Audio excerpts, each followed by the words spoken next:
আপনি আসেন দেখি সামনে, সামনে আসেন, আমার কাছে আসেন। আসসালামু আলাইকুম।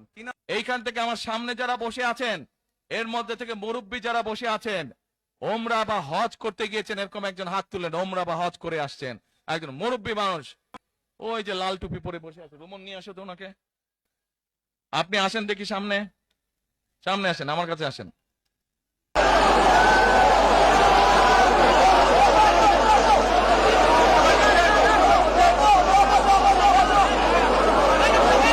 ওই যে চশমা খুলছে, চশমা খুলছে।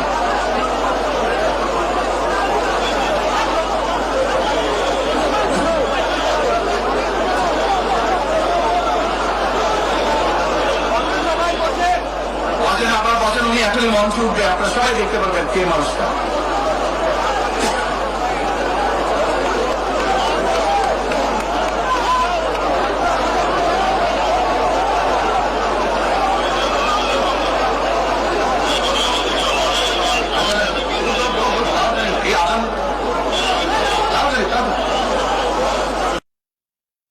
আসসালামু আলাইকুম। কি নাম আপনার? এটিএম হেলাল। ওই এইদিকে বলেন। এটিএম হেলাল। বাড়ি কই? সুনামগঞ্জ। বাড়ি সুনামগঞ্জ। সুনামগঞ্জ কোথায়? শান্তিগঞ্জ। এই সুনামগঞ্জের মানুষ আছে এখানে? এই লোক আপনাদের মানুষ? আচ্ছা, এখন বলেন কবে গেছিলেন আপনি? হজ না উমরায় গেছিলেন? উমরাতে গেছি 16তে, হজে গেছি 17তে। উমরাতে গেছেন 16তে, হজে গেছেন 17। এখন আমাকে বলেন, আপনি তো উমরা হজ করে আসছেন, যে মাইকের সামনে দাঁড়ান। আপনি কাবা শরীফে গেছেন, জি। কাবা শরীফের মালিক কে? আল্লাহ। জোরে বলেন। আল্লাহ। কাবা শরীফের মালিক কে? আল্লাহ। আল্লাহ। আমরা মুসলমান সবাই এই দিন দুনিয়ার, আমরা যে এই পৃথিবী দেখি, এই পৃথিবীর মালিক কে? আল্লাহ। এই সূর্য নক্ষত্র যা দেখি তার মালিক কে? আল্লাহ। বেহেশতের মালিক কে? আল্লাহ। দোজখের মালিক কে? আল্লাহ। আচ্ছা দাঁড়ান, এবার আপনি বসেন এখানে।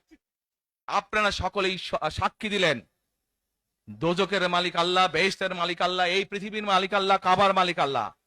আরে ভাই, যেটার মালিক আল্লাহ সেটা কি অন্য কেউ দেওয়ার ক্ষমতা রাখে? রাখে না। তাহলে কি দাঁড়ালো? নির্বাচনের আগেই একটি দল এই দিব ওই দিব বলছে, টিকিট দিব বলছে না? যেটার মালিক মানুষ না সেইটার কথা যদি সে বলে, এক সেরে কি করা হচ্ছে? হচ্ছে না? যার মালিক আল্লাহ, যার অধিকার শুধু আল্লাহর একমাত্র, সবকিছুর অধিকার উপরে আল্লাহর অধিকার। কাজেই আগেই তো আপনাদেরকে ঠকাচ্ছে, নির্বাচনের ফলে তাহলে কেমন ঠকাবে আপনাদেরকে বোঝেন এবার। শুধু ঠকাচ্ছেই না মানুষকে, যারা মুসলমান তাদেরকে শিরকি করাচ্ছে তারা। নাউজুবিল্লাহ।